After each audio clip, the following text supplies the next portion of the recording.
This is my audience. Have you ever been to an amusement park? Well, most of us have. This book is based on Ruby Pier in New York in 2003 at an amusement park. The genre is psychological fiction, and there are many characters, but the main one is Eddie.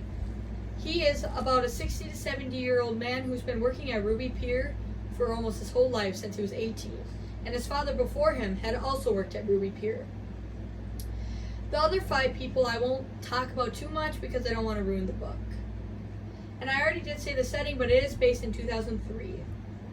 And I feel like this would interest somebody who wants joy, but like suspension, because it keeps going along and doesn't always tell you what it's going to happen and who's it going to be about.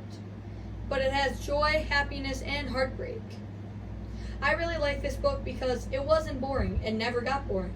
I like the stories and the backgrounds that it told, so I could really get to know the characters well.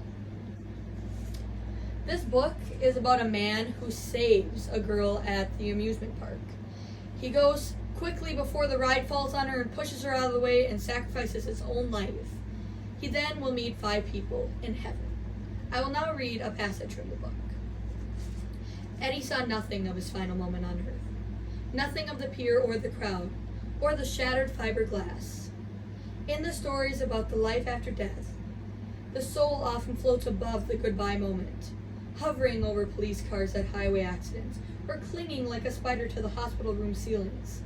These are people who receive a second chance, who somehow, for some reason, resume their place in the world. Eddie, it appeared, was not getting a second chance. Where?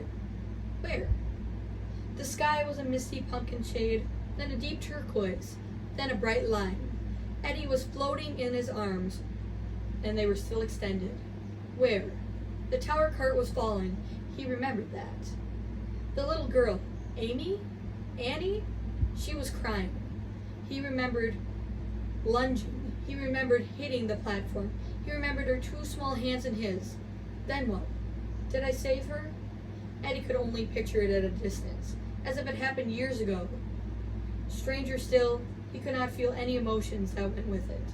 He could only feel calm, like a child in a cradle of his mother's arms. Where?